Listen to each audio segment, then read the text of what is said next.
ATM আজহারের যেহেতু মামলার প্রসঙ্গ চলেই আসলো, আপনি বলছিলেন যে এ রায়ের মাধ্যমে আমরা মনে করি সত্য জয়ী হয়েছে এবং মিথ্যা পরাজিত হয়েছে।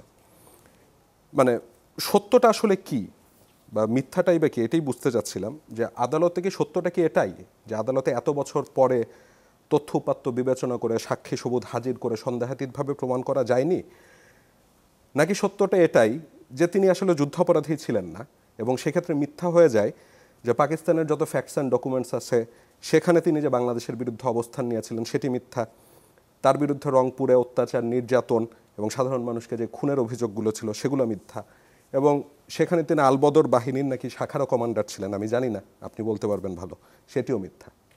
দেখুন, এই সত্য মিথ্যা বিবেচনা করবেন কিসের ভিত্তিতে? একটা ইয়ার্ডস্টিক লাগবে। জিজ্ঞাসা করছি যে হ্যাঁ, এই ইয়ার্ডস্টিকটা আমি বলছি আপনাকে। ইয়ার্ডস্টিক হলো এই ব্যক্তির বিরুদ্ধে 4টা অভিযোগ আনা হয়েছিল। এই 4টা অভিযোগ ঠিক না বেঠিক, এখানে সত্য মিথ্যার মানদণ্ড, এর বাইরে কিছু দেখার স্কোপ নাই কোর্টের সামনে। রাষ্ট্রপক্ষ, প্রসিকিউশন পক্ষ 4টা স্পেসিফিক এলিগেশন এনেছিল তার বিরুদ্ধে। Question is, end of the ডেতে এই 4টা স্পেসিফিক এলিগেশন প্রুভড হলো কি হলো না? তখনই আপনি বলবেন সত্য, তখনই আপনি বলবেন মিথ্যা।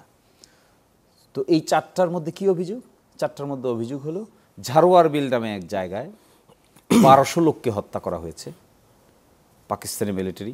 বুঝেছি, অভিযোগগুলো দুর্বল ছিল মনে হয়। এসেছেন তারা রেল গুমটি, 6 নম্বর রেল গুমটি নামে একটা রেল স্টেশনে নেমেছেন।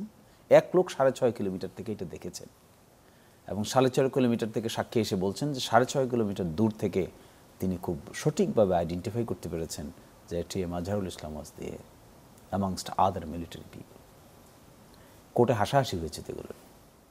আরেক লোক এসে বলছেন যে তিনি 3.5 কিলোমিটার থেকে দেখছেন এটা, যে তিনি আরেকটা রেল থেকে নেমে যে ওই রেলের দিকে যাচ্ছে সেই রেলের দিকে হাঁটাহাঁটি করছে, তিনিও আছেন এখানে।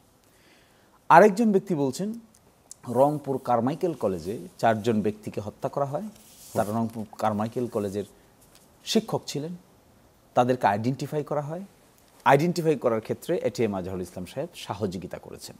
হত্যা করেছেন তিনি এটা বলছেন না, হত্যা যারা করেছেন তাদেরকে সহযোগিতা করেছেন। সাক্ষী এসছেন 2 ব্যক্তি গুরুত্বপূর্ণ, PW9 অ্যান্ড PW10, শোভাকর একজন, আরেকজন পাচক। পাচক যিনি, তিনি বলছেন আমি রংপুর কারমাইকেল কলেজের একজন শিক্ষকের বাসায় রান্না করি। তো তুমি কিভাবে এটিএম আজহারুল ইসলাম সাহেবকে চিনো?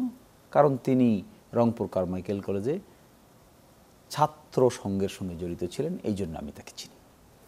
তো তাকে আমরা প্রশ্ন করলাম যে তাহলে তো তুমি রাজনীতিক সচেতন, কে কোন ছাত্র সংগঠনের সঙ্গে যুক্ত থাকে তা তুমি জানো? সিরিয়াস জানি। তো বলো তো ওই সময়ে ছাত্রলীগের সভাপতি কে ছিল? বলতে পারে না। রংপুর কারমাইকেল কলেজের প্রিন্সিপাল কে ছিল? বলতে পারে না। রংপুর কারমাইকেল কলেজের অমুক ডিপার্টমেন্টের শিক্ষক কে ছিল? বলতে পারে না। ছাত্র ইউনিয়নের সভাপতি কে ছিল? বলতে পারে না। তাহলে তুমি একই চিনো? শুধু একই চিনি? টিউটরিং তো, দিস আর টিউটরিং। কেন টিউটরিং দেখেন, এই যে আপনি একটা কথা বলছেন একটু আগে, যুদ্ধাপরাধী ছিলেন কিনা, একটা কথা কিন্তু মিস্টেক। ইন্টারন্যাশনাল ক্রাইমস ট্রাইব্যুনালে কিন্তু এদের যে বিচার হয়েছে কারোই যুদ্ধ অপরাধের বিচার হয়নি। আচ্ছা, it's not war crime, it's a crime against হিউম্যানিটির বিচার হয়েছে।